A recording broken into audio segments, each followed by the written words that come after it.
Welcome into college football overtime. Garrett Chapman, Abe Gordon joining you here, episode 54. I think we're at 10 Saturdays left until the college football season is here. Abe Gordon, it'll be here before you know it, but we are keeping you company all offseason long, so make sure you like, make sure you subscribe, make sure you follow along with Abe Gordon and myself, Garrett Chapman, on the College Football Overtime podcast as we kind of keep you company all throughout this offseason, the longest offseason in sports, certainly one that feels that way. We got a lot to get into today because Les Miles just came out with an announcement. It is midday on Monday at the time that we are recording this, and this is still pretty fresh news. So we're still getting the first little bits of what's going on there with Les Miles, and we'll jump into that right here on the podcast. Conference naming rights and the future of this sport. We have a lot to say about that one as well. Is it good for the sport? Is it bad? Do you care? Well, we'll talk about it. Before we do any of that, though, Abe Gordon, got to welcome you in. How you doing, buddy?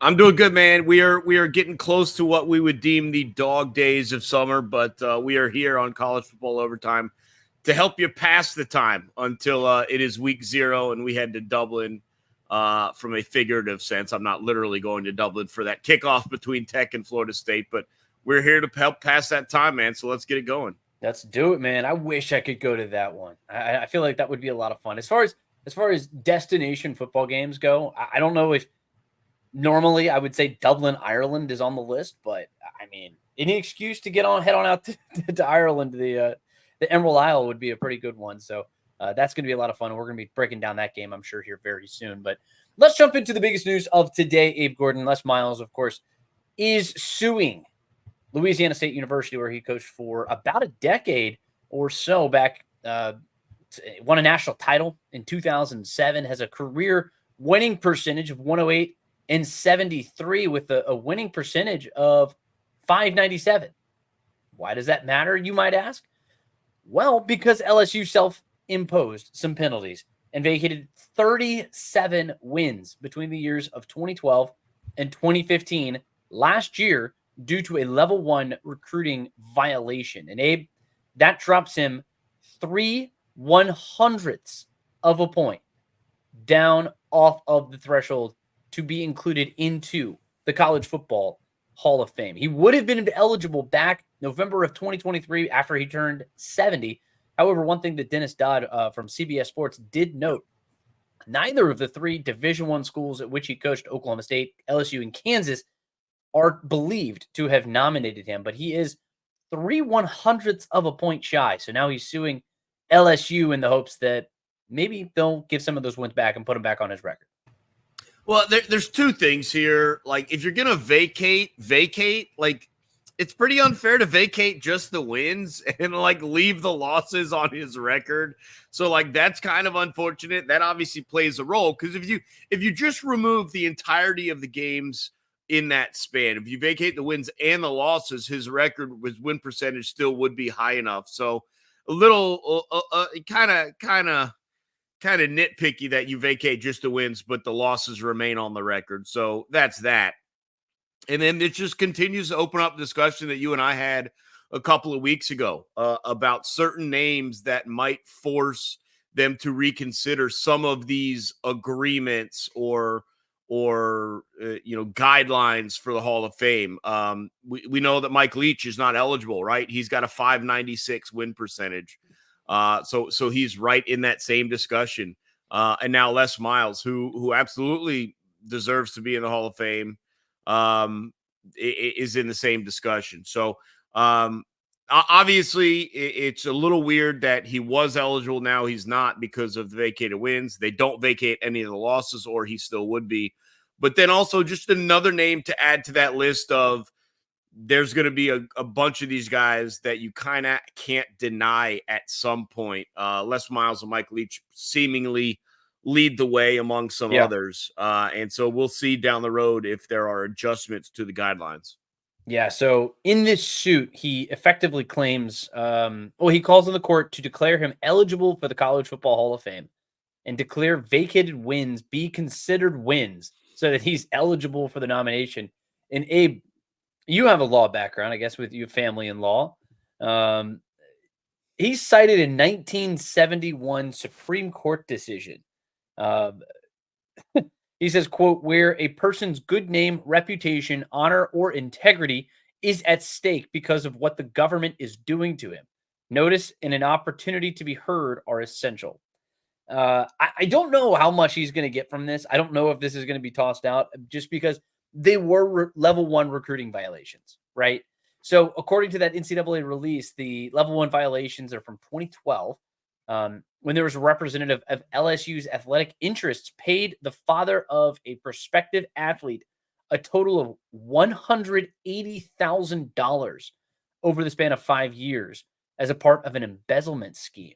And so the athlete was enrolled at LSU and competed from 2012 to 2016. The representative has been disassociated from the program for 10 years. And I think it was an offensive lineman, if I remember correctly. I remember when this news actually came down this time last year. And it was a bit of a shock. I mean, 37 wins, it's just barely enough. And like you mentioned, it's like it didn't vacate any of the losses either. But even if you add those wins back, he has like a 67% win total, so that's a pretty substantial thing. I've just never heard of something like this potentially happening. But I mean, ultimately, you look back at what his body of work is. He won a national title. He consistently led very good programs. Of course, it ended very poorly with everything that came out when he was at Kansas. And it was a kind of an anticlimactic end, to say the very least, for Les Miles. And this is certainly no big change in terms of that. But I'm not sure if it's necessarily going to lead anywhere. Maybe he gets it, maybe he doesn't. But I think it does speak to, like you mentioned, and like we mentioned in previous podcasts, there are some weird parameters that are required in college football. I feel like it's one of those things. If it walks like a duck and it quacks like a duck, maybe they're a college football Hall of Famer.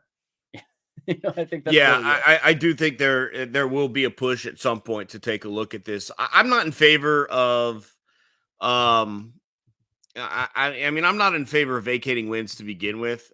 You'd really have to ramp something up for me to believe that. I mean, the team went out there and won those games. Whether or not a coach cheated, it's unfair to the players involved who weren't in this discussion to not have those victories count for the program. And so you would really have to show me some evidence before I'm in favor of vacating wins on any level. And if you win a championship and that gets vacated, I mean, no, it doesn't. Like, we all remember who the champions are. So I just think the punishment of vacating wins is so much more upgraded on an individual than it was on the program. And so I'm never in favor of that to begin with. And certainly this is just another reason, another example of, quote, vacating wins, which, whatever, like, we all know the team was good. It didn't change anything. Just has a massive overreaching impact on an individual. No, I think it absolutely does. I completely agree. I mean, it's a strange punishment in general. It's just, I understand where the NCAA comes from with it, because it's very difficult to retroactively punish an individual for something, because you can't fine them because they're amateur athletes. You can't um, like get them fired because they're not associated with the program anymore. I mean, that's just feels like there's only so much that you can do if you're the NCAA. And I mean, I don't know how big of a deal necessarily it is in the grand scheme of things. I'm not talking specifically about Les Miles, but how big of a deal is it in reality to vacate wins? And I understand they also put themselves on probation and they had to vacate scholarships and everything else, and it hurts the program as a whole. But I mean, you vacate a couple wins. I mean, what does it actually do? I think that's really the biggest thing. But I understand they're kind of hamstrung when it comes to that sort of situation. But one place where other people are kind of hamstrung are conferences not named the Big Ten or the SEC, and they are a little bit strapped for cash. And you can tell because they might be selling off their naming rights. The Big 12 specifically, Brett Yormark talked about the prospect of selling his naming rights for the Big 12 conference. Of course, we could talk about random names. We can call it the I don't know, the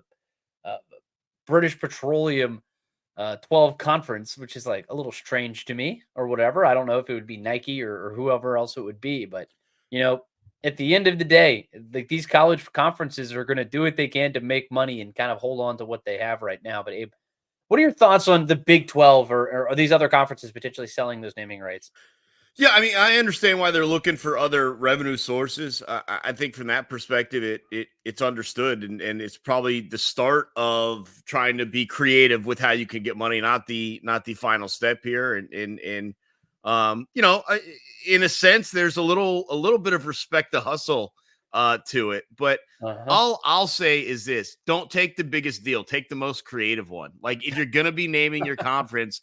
Like make it awesome. Like that's my thing. Like I don't know. Like I'm not trying to get involved with the Big 12 and figure out who they should have, but like be creative. Like don't just call it like the All-State Big 12 conference. Like that's boring. That's bland. Yeah. Like that's a money grab. Like I don't know. Just be creative with it. Like that's what I'm looking for.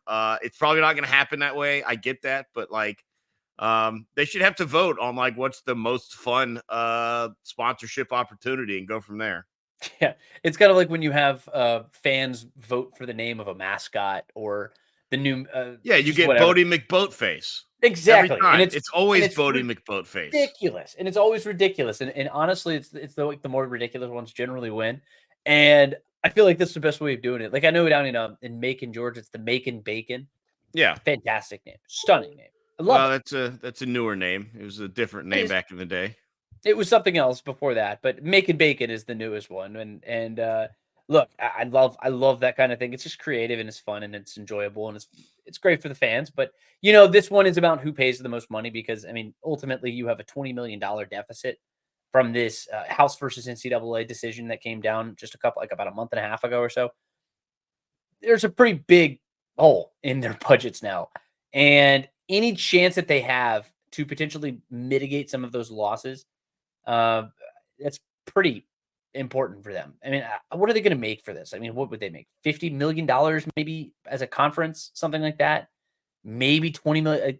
I don't know if you're going to be able to cut too deep into that $20 million deficit necessarily. But look, Yormack is in that situation where he's trying to do as much as he possibly can to mitigate those losses. And if that's what he has to do, then fine. But it just seems like a very more common item that people are doing. Yeah, and look, they're letting you put they're letting individual schools put brand names on their fields. I don't know that we've seen some crazy design. Not.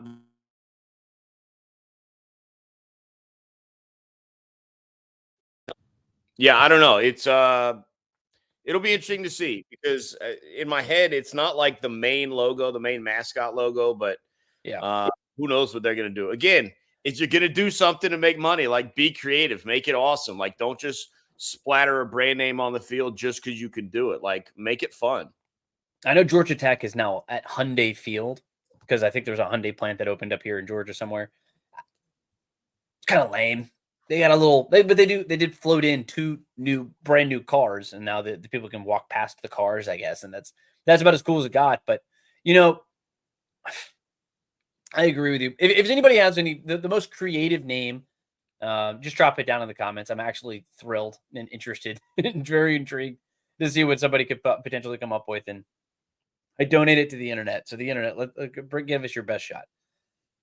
All right, Abe. That was a quick one today, but we got a lot more to get into. I know we got to start jumping into these team previews, and we are going to start diving into individual team previews, SEC, Big 10, Big 12, ACC conference previews, looking at who is going to start winning these conferences, putting all the pieces together, and potentially competing for a spot in the 12-team college football playoff. It's going to be a lot of fun. We got a lot to get into, so make sure you follow along.